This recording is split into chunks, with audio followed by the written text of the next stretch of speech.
Payday 2 is the sequel to the high-octane crime fantasy where you take on the role of one of four heisters and embark on a criminal spree wherever there's riches to be gained.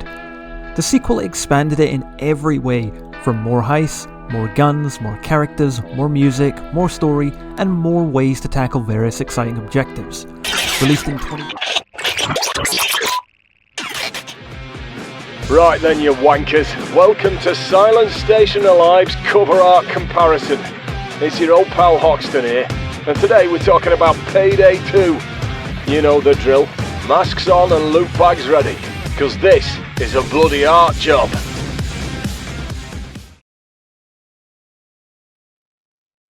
The release of the original game back in 2013 gave us this iconic cover that really shows all that needs to be shown. The four suited men all donning their iconic clown masks, exiting a vault after having obtained its contents, while engaged in a vicious firefight with the law. They're calm, they're collected, they're always one step ahead, and their confidence has no limits.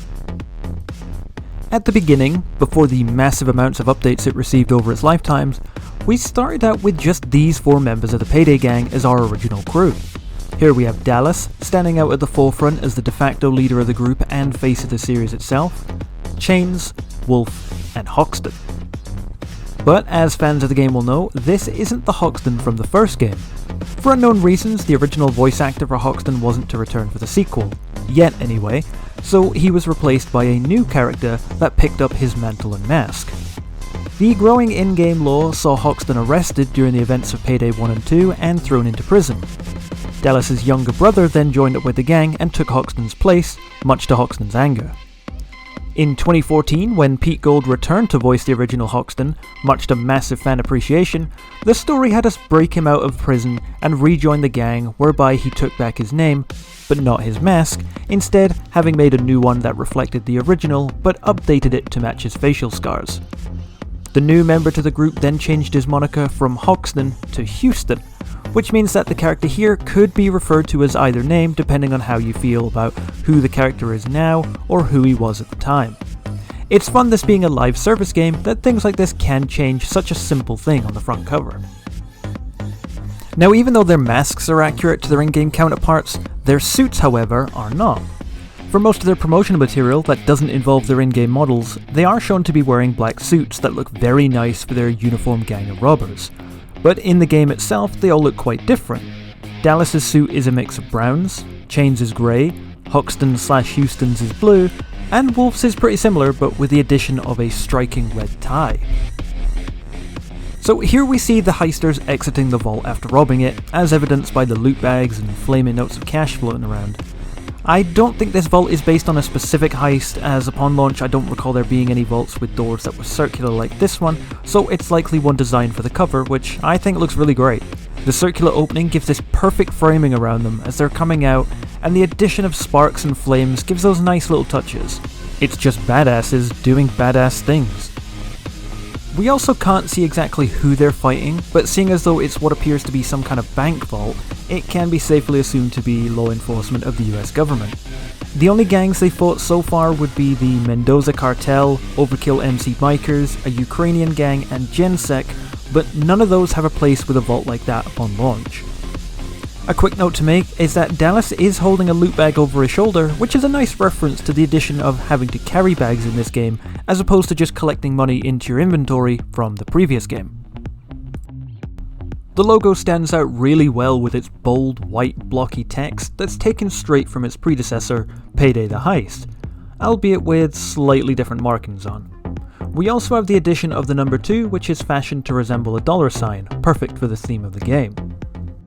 One other subtle change from its previous game is that they decided to change the game's theme colour from red to blue. While there's no definitive reason as to why this is, I imagine it was to give a new, fresh feeling for a new entry, add a bit of a cooler and calmer theme given that stealth is a bigger option in this game, and the in-game network of CrimeNet, along with the UI, uses a lot of blues, so could have been done to match in with the overall feeling. It also somewhat stays within the whole theme of capitalism and the American dream of getting rich by sticking with the red, white and blue colours for the first two entries.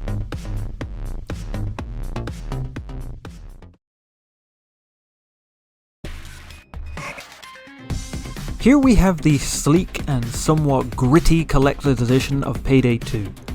The crew are stood in the streets of Washington DC, armed and ready, the city engulfed in flames, and is a very tri-toned colour palette, being only black, white and blue. The heavy black and contrast allows the group to stand out more, especially with the visually noticeable blues of the gloves and the upper section of Dallas's mask. It gives this great impression of a big threat emerging from the darkness, while the group is coming out of the shadows. Once their crimes have brought chaos to the city, they will once again sink back into their hideaway, ready to start planning their next heist, while the law is left confused, shocked and scared. The ominous grins of the clowns, walking menacingly towards the viewer, the feeling of being enclosed between the city buildings. It's very unsettling and claustrophobic. The colour choices of black, white and blue have heavy police connotations, as that combination is very iconic to the service. In a way, this cover could show the Payday gang undermining, overwhelming and taunting the police, bringing their order of law and justice into chaos. To me, it really gives off Payday the Heist vibes with its darker and grittier tone and a larger sense of danger. Much like the regular release, it carries a few similarities. Their suits don't match up to their in-game models and likely look like this to create a bigger and better impression. He could be Hoxton or Houston depending on your preference at this point in time. And finally, the logo itself is still the same, albeit with the Collector's Edition subheading beneath it. But what is noteworthy is the symbol between the word, which we all know as the spade from a deck of cards. It's a very fitting symbol for the theme of the game, as it's a very recognisable way of showing luck and gambling. Each time the Payday crew arranges a new job, it's a gamble, a new set of risks, a new chance, a new opportunity that is always high risk, high reward. For most of the game, and the one that came before it, we've seen the highs of pulling off a job successfully, getting one over on the mark and getting out with the loot. But there have been some lows that have occurred, being betrayed by people close to them and losing members of the team, as well as Hoxton being arrested and sentenced to prison. Which hand they play can mean life or death. The collector's edition of Payday 2 is probably the least well known or seen, and that's for good reason. It was a limited time release with only 50,000 copies made available. There were 30,000 across PlayStation 3 and only 20,000 across Xbox 360. As is noted on the cover, it came with a latex Dallas mask, blue gloves like the ones the crew wears, a $100 bill themed wallet, a physical soundtrack, and of course, the game itself.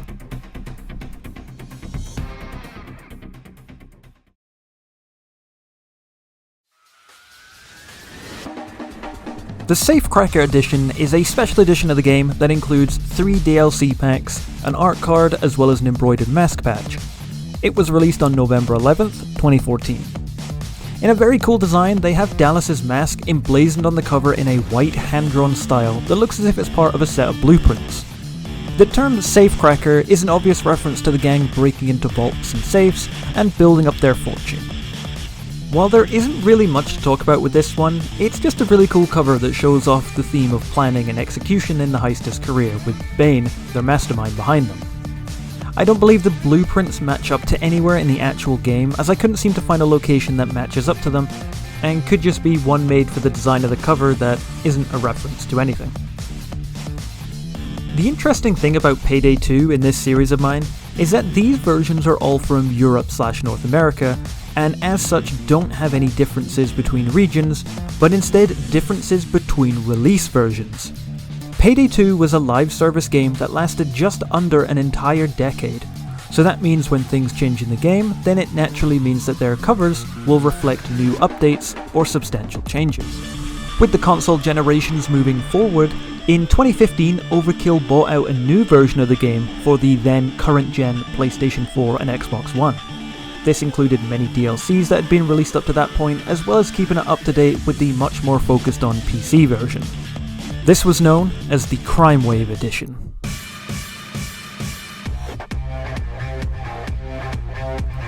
Here we see the 3 heisters standing on the cover, staring at the viewer. Dallas is holding a burning playing card in one hand and a handgun in the other. There's a lot of references and images sporadically placed in the background, and the title has a new subheading underneath. To begin, we have this amazing piece created with a very nice art style.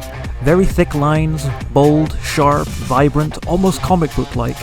It stands out really well and I can't compliment it enough. I love it.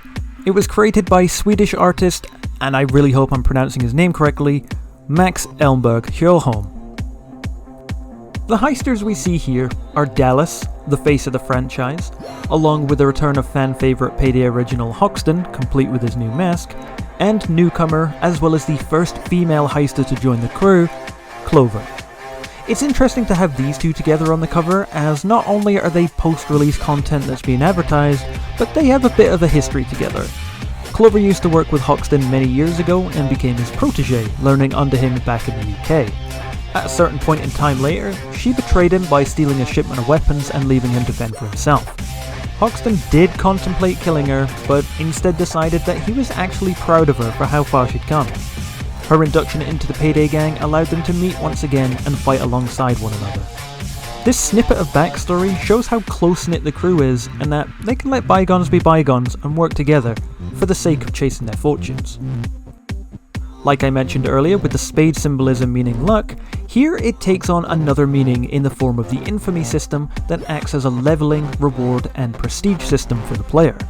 The Ace of Spades doesn't actually appear in the list of infamy levels as they begin at the Joker and then go up in Roman numerals until level 100 for their rewards, with the next 400 levels being simply player milestones.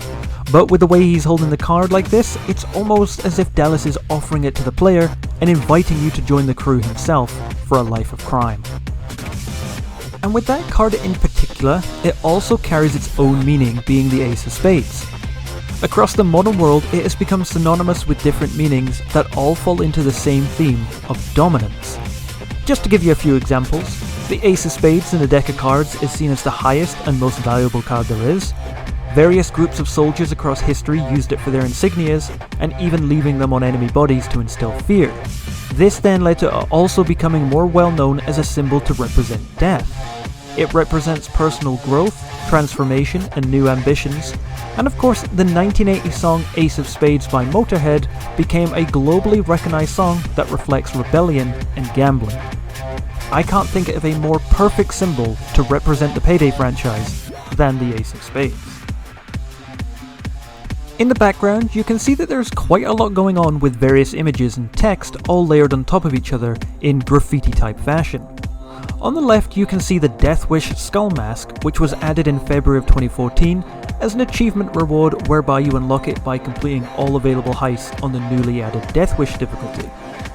Above him you can see the top of Dallas's mask obscured behind an assault rifle that goes across the top of the cover. At first I wasn't sure what this part was. I assumed it was a little graffiti to add some extra detailing, but I realised it was a reference to the Shadow Raid heist, where you can see the RAI and the Japanese hiragana no, which makes up the Japanese title of Kage no Shugeki. This heist was added in May of 2014 and was their first stealth-only heist too. On the right hand side we can see a large wanted poster that shows the crew being hunted by the FBI for various criminal acts. What makes this poster interesting is that the images of the crew are taken from Payday the Heist, as evidenced by these images from it. So that means this poster could be set before the game and maybe a reference to their long history of crime all the way back in Payday the Heist, or the FBI may be using old photographs of the crew, which means they could be reusing the image of Hoxton for Houston, as that is who is currently going out in that mask now, as Hoxton is currently in prison, and so they would know his face and identity. Further to that note, the only person we don't see on the poster is Dallas himself, which I feel is safe to assume that he's behind Hoxton here, but his identity has also been revealed, as evidenced by the FBI wanted poster in the FBI headquarters, featured in the 2014 Hoxton breakout heist, which funnily enough has his likeness from both Payday the Heist and Payday 2. The logo itself remains largely unchanged except for the bulkier black outline to match Sjöholm's art style. And underneath that we also have the addition of the subheading Crime Wave Edition, done in the same style but given an orange colour. In the same vein as the Crime Wave Edition, they once again released an updated version of Payday 2 in 2016 that included the next few years of content releases and updates. This time, it was known as The Big Score. Here we see 3 post-launch heisters, Bonnie, Jacket, and Sokol. 2 new weapons in Bonnie's hands, the new subheading under the title, the banner indicating that it contains 10 premium DLC packs, and plenty more references plastered throughout the background. It's clear that this is from the same artist as before, Max Elmberg Hjöholm, who has done another amazing job with the updated version. While it's the same layout as before, it feels completely fresh with plenty more details to dive into. To start, we have the 3 completely new heisters that were introduced into Payday 2. The first is the Scottish heister Bonnie, who was introduced in March 2015 during the Spring Break event.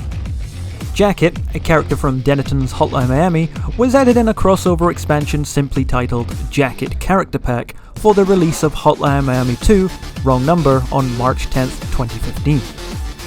On the Steam version, you did have to own Hotline Miami 2 Wrong Number Digital Special Edition to obtain Jacket as a playable character, since he wasn't released as a standalone DLC.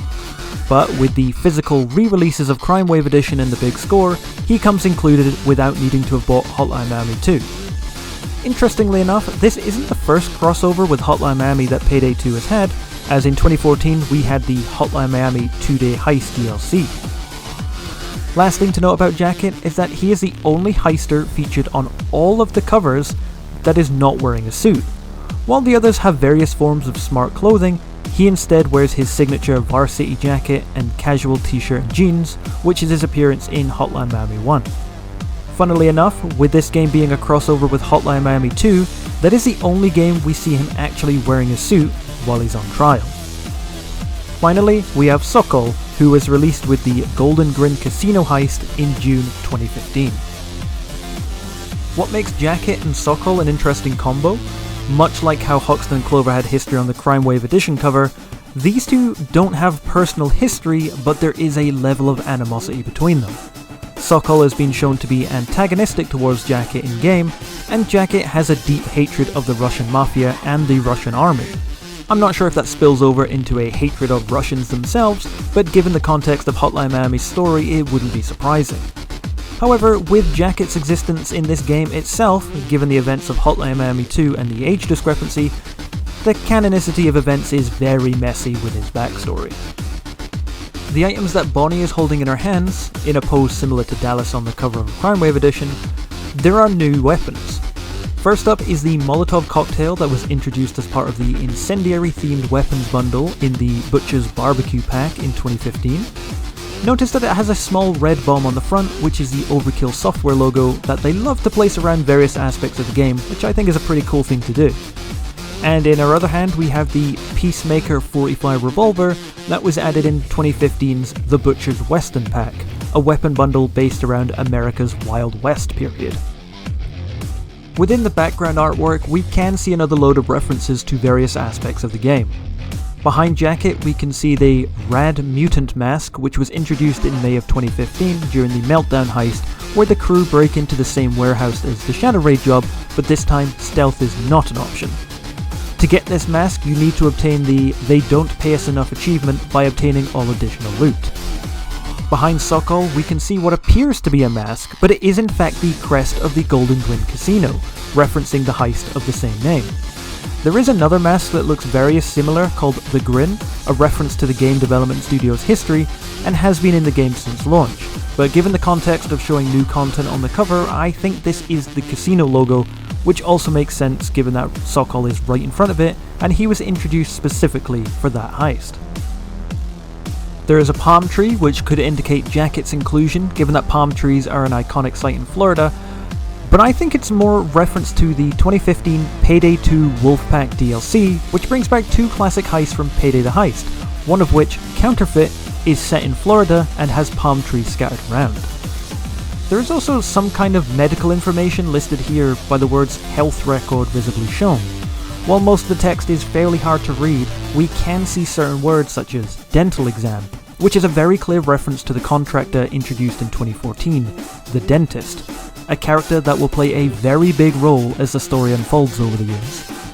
It's clever that his reference is very small and subtle, and that's just what his character's like. In the shadows, not wanting any attention on himself and obscured by everything else, but always present. Speaking of the Dentist, Here we can just make out what appears to be some kind of floor plan blueprints. These are fairly common with the Payday theme, but for this one it's a little more significant. In 2014 they released a game mechanic called pre-planning, which allowed you to decide certain things before the heist in preparation. These included things such as placing items that will help you, navigating routes with your crewmates, or choosing entrances and exits. Initially these were only included with certain heists under the dentist, but a later update allowed the pre-planning mechanic to be used on others as well, which I believe this blueprint segment is referencing. Something interesting I noticed while going over this cover is that this is the only one of all the covers that doesn't have Dallas on it. Each one of them has either Dallas himself or some kind of design based around his iconic mask, but this one doesn't and instead decides to do away with them altogether. That is until I was looking more closely at the dentist reference and noticed Dallas's mask coming out of the shadows, meaning that Dallas is featured in some way on every single cover. Like before, the logo is the original one in the new art style, complete with the new subheading.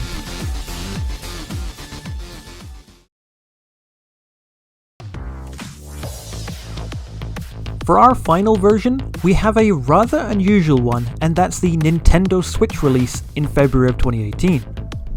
Here we see the original 4 heisters standing against a metallic-like white background with Dallas striking a pose.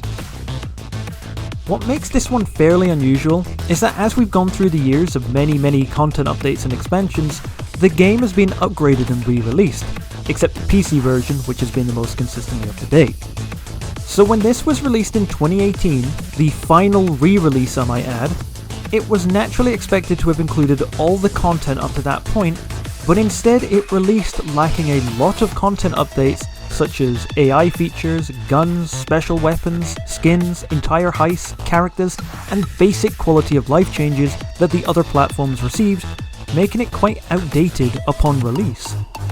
The only thing that the Nintendo Switch had that the others didn't was the character of Joy, who remained an exclusive to that platform until the Icebreaker event, which he eventually was added into the other versions in August of that year. This is the first cover to have the characters shown as their actual in-game models and not artwork, making this cover the most accurate one to their likenesses. Wolf and chains are placed on either side with their ties displayed clearly, which is a very clever reference to the Nintendo Switch's Joy-Con controllers, as they are blue and red on their respective sides. Even though at this point it would have been 4 years since Hoxton was broken out of prison, they still like to use Houston as their 4th member when it comes to Payday 2's marketing, as is noted by his mask, now officially his, and his blue suit. As many of you have already likely noticed, their positioning on the cover is a direct reference to the 1974 Queen 2 album, which shows the 4 band members in a geometric pattern, with the lead singer, Freddie Mercury, holding his hands across his chest. I'm not sure why they chose this as their design, as I couldn't really find much of a link between the two, unless they just wanted to base it off of something well known and iconic that could make the cover stand out.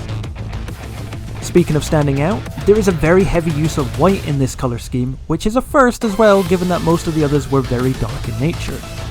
This one seems to favour a lighter mood and tone, which I suspect is to keep in line with Nintendo's colouring scheme, which is fair to do if so. Finally, the logo itself has had a colour palette swap, so instead of being white and bold, it's now turned completely black with some white discolouring, but with the two still being the same colour blue.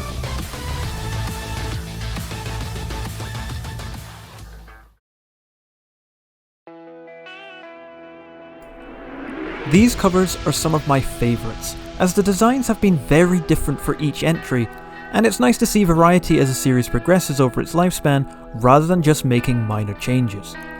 Even though they all look really cool in their own ways, my favourite one has to be the Crime Wave edition, which really stands out with its vibrant colours and art style. The big score looks just as cool, but I have a bit of a bias with Hoxton and Clover being my 2 main characters, so naturally I gravitate towards that cover, even though Bonnie and Jacket do have special places to me as well. What do you feel about them, and which is your favourite? And before I finish this video, I would like to give a massive thank you to the legendary Pete Gold, who very kindly agreed to record the introductory line for this video as the iconic Hoxton. Thank you so much, it really made my year.